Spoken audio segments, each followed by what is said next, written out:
सुप्रभात। तो आज का विषय है ब्रह्मांड मन यानी आलम कुबरा। ब्रह्मांड मन जिसे उर्दू में कहा जाता है आलम कुबरा। देखिए, महात्मा रामचंद्र जी का फरमाना है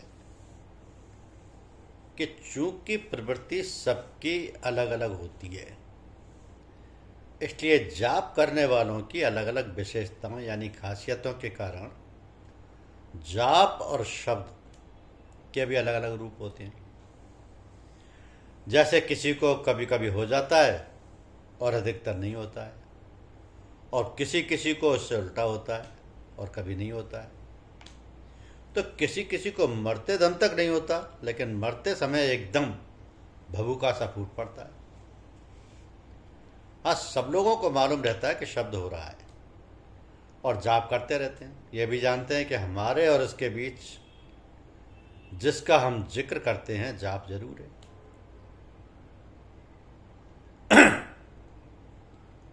तो महात्मा जी कहते हैं कि मेरे निकट ये अच्छा है कि अभ्यासी का गुप्त जाप यानी जिक्र खफी, दिल का जाप सिर्फ किया करना चाहिए।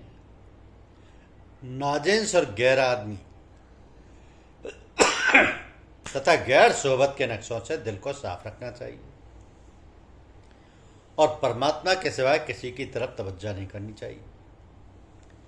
एक सोई और एकाग्रता के साथ दिल लगाने या हाजिर रखने की ओर पक्का संकल्प करना चाहिए। सत और मालिक की तरफ लगाव यानी उनसियत पैदा करना, अपने आप को मेट कर उसी में महव लय हो जाना, उसी काम में अपने आप को मिटा देना सबसे निकट का मार्ग और असल पद तक पहुंचने का यह निश्चित जरिया है। यह महात्मा रामचंद्र जी ने फरमाया।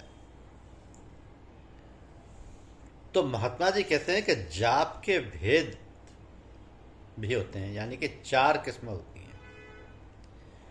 ये कि असलियत, गहराई और तह के भंडार में जुबान से जाप होता है, लेकिन दिल वहां नहीं पहुंचता है और गाफिल है। दूसरे है कि जुबान जाप करती है और दिल भी उसके संग और मुवाफिक है, लेकिन इतना है कि दिल कभी कभी सो जाता है मगर जुबान का जाप जारी रहता है। और तीसरा ये कि जुबान दिल से और दिल जुबान के साथ मुवाफिक होते हैं, मगर कभी कभी दोनों गाफिल हो जाते हैं। चौथे ये कि जुबान गाफिल और बेकार रहती है, मगर दिल जाप करता रहता है और हाजिर लगा रहता है। ये जाप का बड़ा दर्जा है। जुबान गाफिल और बेकार रहती है, मगर दिल जाप करता और हाजिर लगा रहता है। ये जाप का बड़ा दर्जा है। तो इस जगह हुजूरी और आगाही का बहुत जरूरी काम है। हुजूर से मतलब है कि ये मालूम हो कि दिल हर वक्त काम पर हाजिर है और जाप का काम बराबर हो रहा है।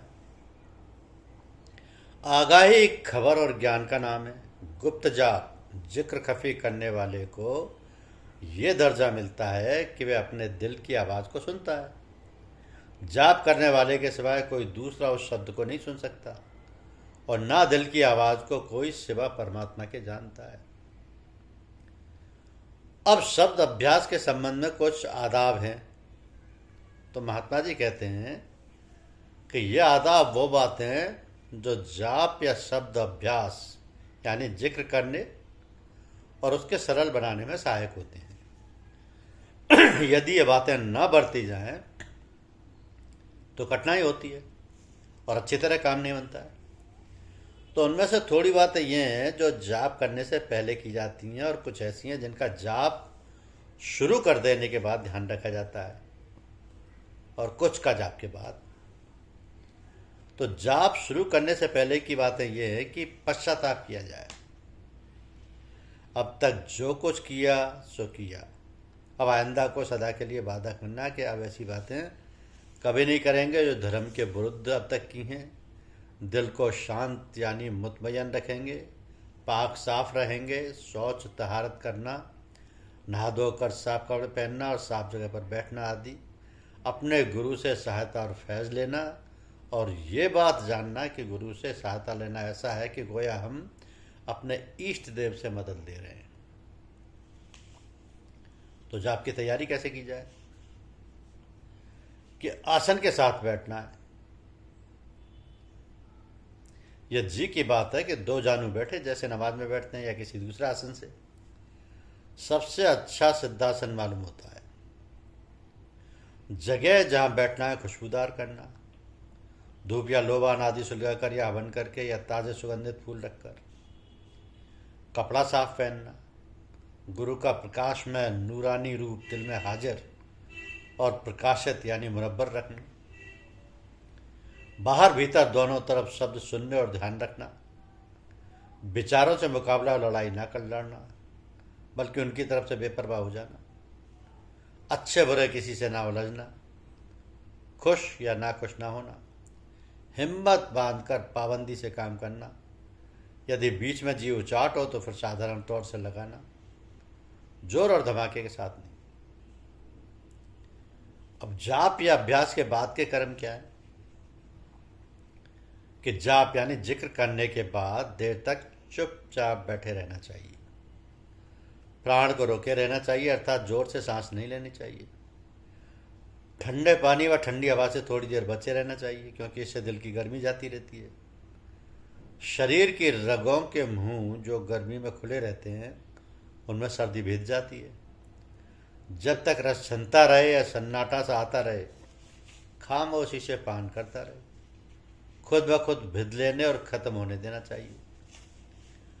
क्योंकि हृदय चक्र के नक्शा में नंबर 5 की जगह से एक लकीर नंबर 1, 2 के बीचों बीच तक जाती है, यानी कौड़ी की जगह के जरा ऊपर तक सीधी चाल इस जगह नंबर 5 की है।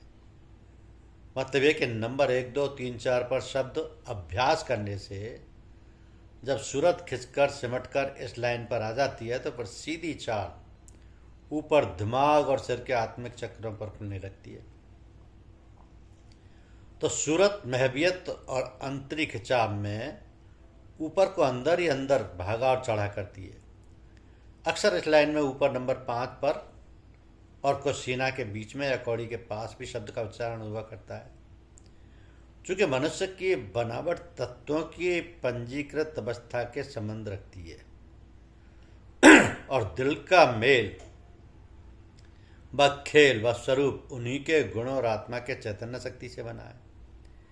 इसलिए ये बात योग में पूरी नहीं आती जब तक इन तत्वों को भी दिल की राह से रूहानी ठोकर व चेतावनी नहीं मिल पाती, क्योंकि ये शरीर सभी चीज़ों से मिलकर बना है, मिल मिलाकर ही काम करता है। जब स्थूल शरीर के दिल को आत्मिक ठोकर व चैतन्य शक्ति मिलती है तो इसको अगर उन स्थानों से भी हिला डुला दिया जाए जिन जिन से वह तत्वों की सामग्री और प्रकृतियों से बंधा हुआ है, तो आगे चलकर ठीक ये दिल ठीक तौर से अपनी आंतरिक आत्मिक चाल में सीधा लगा चला जाता है। आज कल योग के उन साधनों के करने कराने की हिम्मत या ताकत और समय नहीं है कि तत्वों को योग की भिन्न भिन्न रीतियों से शुद्ध और स्वच्छ किया जा सके, ताकि दिल की असली चैतन्य शक्ति से आत्मिक चढ़ाई का सीधा रास्ता लिया जा सके। इसलिए दिल की लाइन को पकड़ने पकड़ाने का संक्षेप मार्ग संतों ने पकड़ा है। इससे अंतर में खिंचाव और मिलाप की राह मिलती है। तो यह सूरत शब्द के मेल मिलाप के रूप में चली जाती है, जिसको लय और बेखुदी की अवस्थाएं कहते हैं। संतों ने कुछ स्थान इस सीने में तलाश किए जिनसे दिल की आत्मिक चैतन्य शक्ति का संबंध है। इनके आगे जाने से दिल पूरे तौर से बंद कर काम करने लगता है। यूँ भी समझना चाहिए कि यह सीने के 5 स्थान यानी 5 आईना हैं जिनमें आत्मिक प्रकाश की झलक पड़ती है, और दिल इन्हीं 5 जगहों के लिए हुए एक दायरा बनाए हुए है।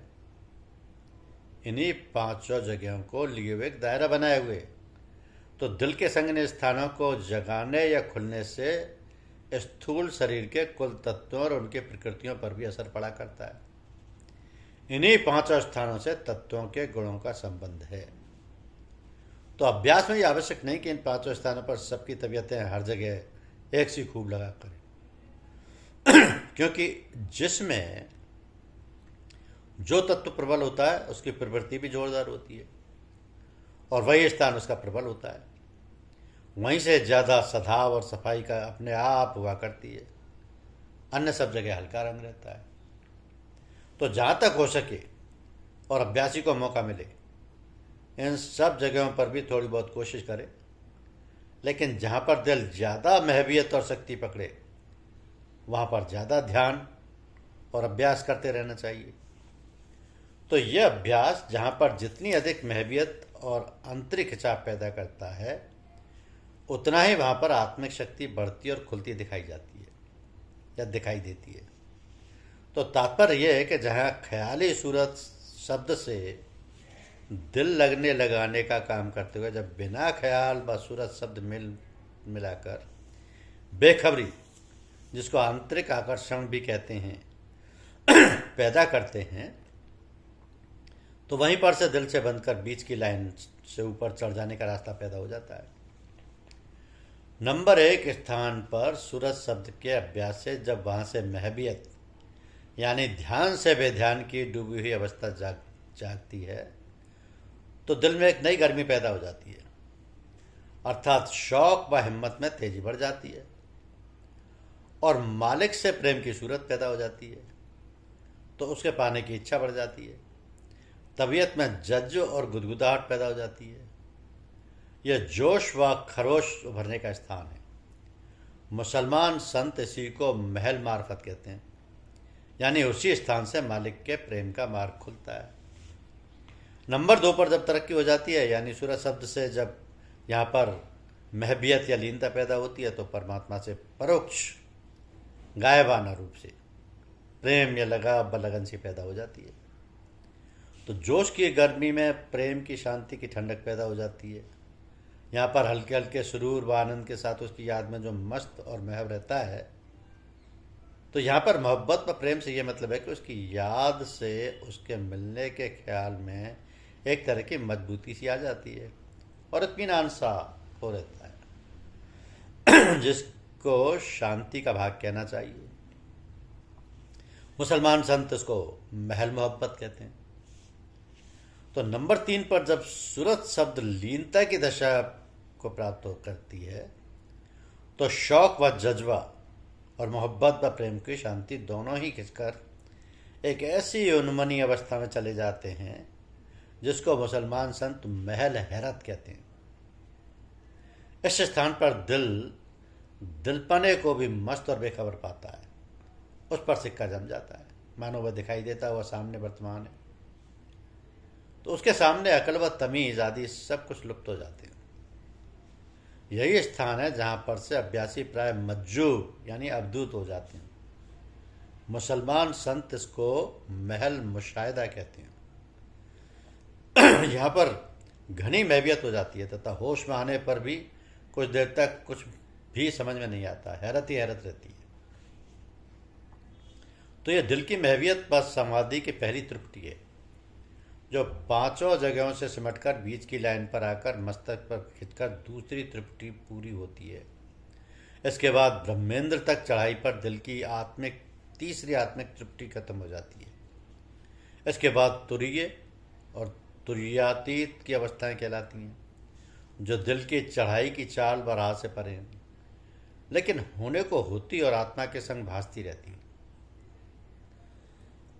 नंबर 4 और 5 बहुत सूक्ष्म अवस्थाएं, जहाँ महवियत व घनी लीनता बढ़ जाती है। साथ साथ इतना होश रहता है और अनुभव होता रहता है कि ईश्वर प्राणों से भी निकटतम है, तो तब वह खुद देख रहा है या खुद देखा जा रहा है। कर्म, उपासना, ज्ञान, प्रेम तथा आश्चर्य की यहाँ जरूरत ही नहीं मालूम होती है। कुछ ऐसी दिल की अवस्था में समाधि का रंग व असर आत्मिक प्रकाश चमका करता है, मगर ये ख्याल रहे कि यह दिल का दायरा असल आत्मा के दायरे का छाया रूप है। लेकिन जो दिल के पांचों स्थानों से आत्मा के भिन्न प्रकाश और अवस्था प्राप्त होती हैं, वह असली रूप से ब्रह्मांड में आत्मिक दिल के चक्र में रहती हैं। जब जब और ज्यों ज्यों ये दिल के स्थान क्षोभ, स्पंदन और जागृति में जाते हैं, त्यों तो वे अपने अपने असल स्थान आत्मिक खिंचाव और प्रकाश व शांति पाते जाते हैं तथा उनमें उन्नति करते हुए समाते जाते हैं। तो मुसलमान संत इस पिंडी मन आलम सगीर के दायरा को विलायत सुगरा, इसको चंद्रलोक कहते हैं, ब्रह्मांड मन यानी आलम कुबरा को विलायत कुबरा कहते हैं, ये सूर्यलोक है। तो इस तरीका में राह के दो अंग हैं, एक दिल के आकर्षण या महब होने की राह, जिसको जज्बा का रास्ता भी कहते हैं, दूसरा मन की वह सांसारी जीवनी की व्यावहारिक अवस्था जो दिल के रूहानी जज्बा की तपन से शुद्ध व पाक करके रूहानी ख्यालात पर रूहानी अक्ल व तमीज़ आदि एक सुंदर रूप में बदल जाती है। इसको सलूक का रास्ता भी कहते हैं। तो ये ख्याल रहे कि दोनों ही रास्ता परस्पर सापेक्ष हैं, परस्पर एक दूसरे के साथ और व्यवहार के बिना पूरी सफलता नहीं प्राप्त हो सकती। जैसे एक आदमी आंखों पर पट्टी बांधकर रास्ता चले तो जो खतरे तकलीफ बेकार में पैदा हो सकती हैं वो सब समझ में आ सकती हैं, परंतु यदि आंखें ठीक व्यवहार के साथ परस्पर साथ देती रहती हैं तो रास्ता चलने और तय करने में जो जल्दी और सहूलियत, खूबसूरती, अकल, तमीज़ आदि आदि दिखाई देती हैं, उसका कहना ही क्या है। तो जज्ब केवल दिल को आत्मिक आकर्षण व सर्वेश्वर की याद में लीन व महब कराने का सीधा तरीका है। यह मार्ग चक्करदार नहीं है। सलूक मन के फैलाव के संबंधी व्यवहारों की तरतीब और ऐसे कायदों पर बांधे रहता है जिससे दिल की महबियत और आत्मिक आकर्षण की आंतरिक चढ़ाई में मन के बेतुकेपन की चालों से विघ्न न पड़ने पाए। क्योंकि ये सब खूब समझ लेना चाहिए कि जो चीज़ें परमात्मा के अंश रूप में यानी थोड़ी थोड़ी इकट्ठा करके ये शरीर बनाया है, तो ये सब काम के लिए ही है, बेकार कोई नहीं है। यदि इनको लिए हुए कोई किसी एक काम में दिल लगाता है और उनको सावधान बनाने और परस्पर साधन में लगाए रखता है, तो वो काम बड़ी खूबसूरती से और हर अंग से सफल मालूम होता है। तो जब किसी को जज्बे का रास्ता मिल जाता है और उसी नशा में मस्त और मकसूर रहता है, लेकिन उसका सलूक ठीक नहीं है जो शरीर का योग है, तो ऐसे अभ्यासी में मन यानी नफ्स के विकार जरूर पैदा हुए रहते हैं और मक्कारी, झूठ, फरेब, मोह, लोभ, असभ्यता, बदअखलाकी, अहंकार, तोहमतबाजी, असलियत का भय, लालच व इखलाकी व दिमागी कमजोरी से छिपाना आदि ऐसी बहुत सी बातें मुँह मिला करती हैं। जब तक सलूक यानी शरीर का योग, कर्मयोग भी सही और शुद्ध व पाक नहीं हो जाता है, उस समय तक संत का दर्जा नहीं मिल सकता। क्योंकि संत में बेखौफी, सच्चाई और संयम, परहेजगिरी आदि की शान, शारीरिक, मानसिक व आत्मिक सभ्यता, खूबसूरती में छलक और उतर आया करती है, जिससे दीन व दुखियों दोनों की शिक्षा व हिदायत जिज्ञासुओं व संसारियों को मिला करती है। इसलिए एक बार महात्मा रामचंद्र जी महाराज ने फरमाया था कि जाहिल और अंधे फकीर से सज्जन यानी संजीदा और सुलझे हुए नेक विद्वान का संग और पैरवी श्रेष्ठ है।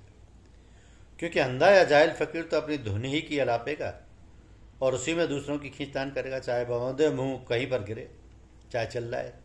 क्योंकि वह तो उपटांग चाल चलकर भी सीधी राह पर छोड़कर खाई खंदक का ऊंचा नीचा रास्ता पकड़कर अपनी ताकत और धुन में निकल जा सकता है, क्योंकि उसको आदत और अभ्यास होता है।